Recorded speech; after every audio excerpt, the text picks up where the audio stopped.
दर्शकों, आपने अभी तक हमारे चैनल को सब्सक्राइब नहीं किया तो चैनल को सब्सक्राइब कर दीजिए, बेल आइकन को प्रेस कर दीजिए और इस वीडियो को आप फटाफट लाइक कर दीजिए, क्योंकि इस चैनल के माध्यम से आपको मिलती है सरल और आसान भाषा में कानून की नई नई जानकारी। दोस्तों, जैसा कि जब कभी आपके खेत पर कोई कब्जा कर लेता है, आपका खेत मौके पर कम होता है, तो ऐसी कई कंडीशंस में मेड़बंदी की ज़रूरत पड़ती है।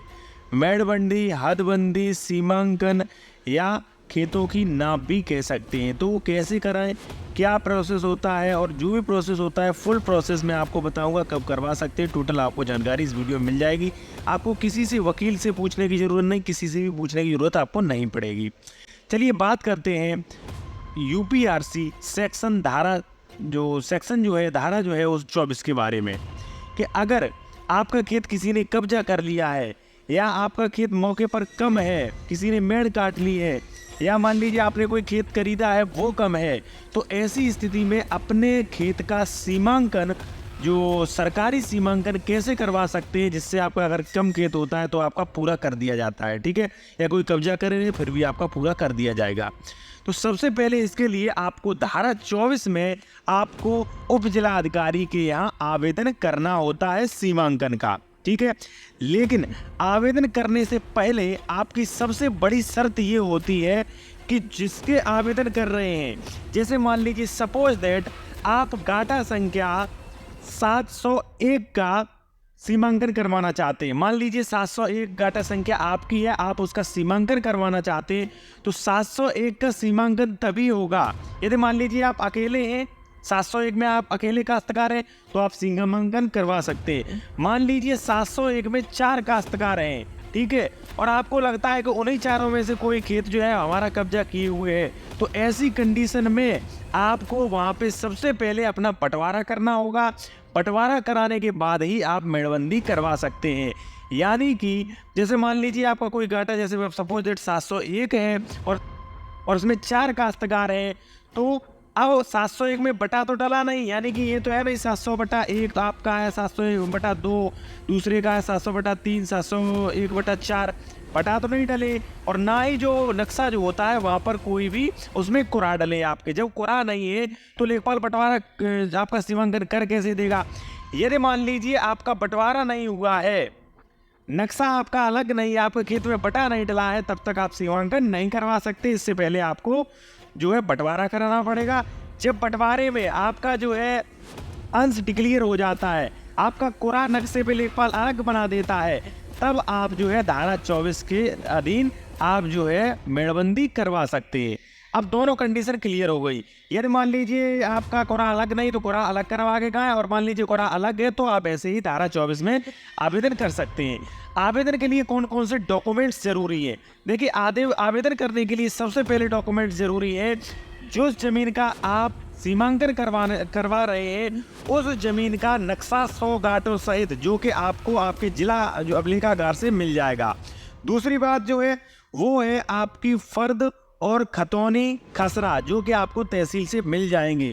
और तीसरा जो है वो है कि आप जो है 1000 रुपये, यदि मान लीजिए आप एक ही गाटा की व्यवहार करवाना चाहते हैं 701 की ही, तो आपको वहाँ पे 1000 रुपये बैंक में चालान द्वारा जमा करने पड़ेंगे, 1000 रुपये का चालान।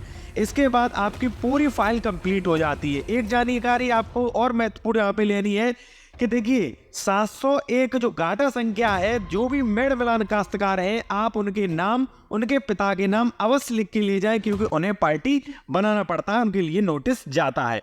अब बात करते हैं नेक्स्ट कि अगली कार्रवाई क्या होगी। अगली कार्रवाई में जैसे ही आपने उप जिला अधिकारी के आवेदन कर दिया, आवेदन करने के बाद उप जिला अधिकारी सबसे पहले जो भी उनकी ऑफिस है वहाँ से जो भी आपने समन भरे हैं, जितने लोगों के नाम, वो लोग जिनके आपके खेत की सीमाएं टच होती हैं, जिनके खेत हैं, ठीक है, उन सभी को समन जाएंगे और उनको सभी को समन जो है वो तामील होगी, जो कि अनिवार्य होता है, ठीक है, वो भी किया जाएगा। उसके अलावा जो नेक्स्ट जो होती है वो होती है उन्हें जो है समन पहुंचा के, समन जैसे ही तामील होके आ जाते हैं, कुछ देर बाद वहाँ पे सीमांकन, जिसे हम कह सकते हैं कच्ची नाप जो है वो होती है। अब कच्ची नाप में कभी क्या होगा, कच्ची नाप में लेखपाल और कानून वो जाएंगे। आपका खेत जो है, जैसे मान लीजिए आपका खेत 5 बीघा है, ठीक है, और मौका पे 4 बीघा है या 4.5 बीघा है, तो आपका खेत नापेंगे और जो है वो पूरा खेत नाप के पता लगाएंगे कि आपके खेत की जो वजह है, आपका खेत जो है वो किसके खेत में निकल रहा है। ठीक है, मान लीजिए ABCD, मान लीजिए 4 बजाय जो है 4 लोगों की बजाय आपके खेत से लग रही हैं। अब मान लीजिए यदि आपके खेत जो है वो एक ही भूमि में निकल रहा है, यानी कि एक ही ज़मीन में निकल रहा है, तो वहाँ पे वो लिखेंगे और नोट करेंगे कि फला व्यक्ति की जो रकबा है 701 वो एक ही ज़मीन में निकल रहा है। ठीक है, वो नोटिस करेंगे और कच्ची पैमाइश कर देंगे। ठीक है, और उन्होंने सब लिख लिया कि किसके खेत में निकल रहा है, और जो भी पक्षकार हैं उन्हें सूचना दी जाएगी, उनके सामने नापतोल होगी। जैसे मान लीजिए ABCD जो आपके खेत के जो सीमा जो है, मेड जो है, जो भी काश्तकार है उन सभी को बुलाया जाएगा और जिसके में निकल रहा है उससे साइन भी करवाई जाएगी। अब भाई आपकी कच्ची पैमाइश हो गई और उन्होंने सब लिख लिया कि फलाने व्यक्ति के खेत में आपका खेत निकल रहा है। उसके बाद जो होगी, उसके बाद जो है रिपोर्ट प्रस्तुत की जाएगी SDM के यहाँ। उसके बाद जो है जो भी, मैं जैसे मान लीजिए मैंने अभी बताया एक ही खेत में आपका खेत निकल रहा है, तो ए के लिए अवसर होगा कि वो आपत्ति दे। ठीक है, ए के लिए अवसर दिया जाएगा कि यदि ए को कोई आपत्ति है भाई, क्योंकि भाई उसके में खेत निकल रहा है आपका, ठीक है, तो ए को आपत्ति का अवसर दिया जाएगा। ठीक है, तो ए अपनी आपत्ति में जो भी कहना चाहे, यदि उसकी आपत्ति वैलिड होगी, ठीक है, तो तुम स्वीकार होगी। अगर उसकी आपत्ति इनवैलिड होगी, वास्तव में वो कब्जा की है आप पे, तो जो है उप जिलाधिकारी उसे अस्वीकार करेंगे और आपत्ति अस्वीकार करके आपकी जो भी है मेड़बंदी का आदेश जारी करेंगे।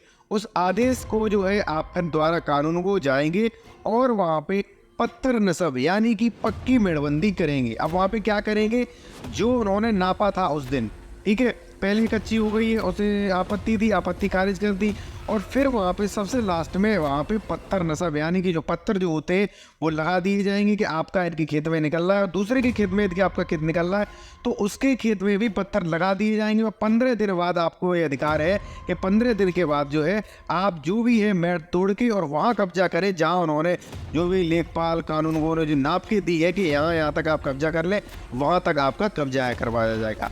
अब देखिए सवाल ये भी आता है, अगर मान लीजिए कोई दबंग व्यक्ति है तो देखिए यदि मान लीजिए कानून को लेखपाल ने मान लीजिए पत्थर नस्ब कर दी, यानी कि पक्के जो पत्थर जो है वो लगा दिए, फिर अगर कोई व्यक्ति उन पत्थर को उखाड़ फेंकता है तो उसे 3 साल की सज़ा होगी और उप जिलाधिकारी आके वहाँ पे आपको बलपूर्वक पुलिस द्वारा कब्जा दिलाएंगे और आपकी मेड़ जो है वो बंधवाएंगे। ठीक है, तो दोस्तों अब आप समझ गए होंगे कि मेड़बंदी क्या है, धारा 24 कैसे करें और इसका जो भी कार्रवाई जो होती है वो कैसे होती है। एक क्वेश्चन और आपको बता दूँ, एक ज़रूरी सूचना, कि इस कार्रवाई में कम से कम आपको 1 से 1.5 साल लग जाएगी, कम से कम, अधिक से अधिक आपको 2-2.5 सालें भी लग जाती है। दोस्तों इस वीडियो में मैं आपको आगे भी जानकारी देता रहूँगा, इसलिए आप इस चैनल को सब्सक्राइब कर लें और बेल आइकन जरूर दबा दें, जिससे आने वाले महत्वपूर्ण वीडियो के आपको नोटिफिकेशन आ जाएंगे।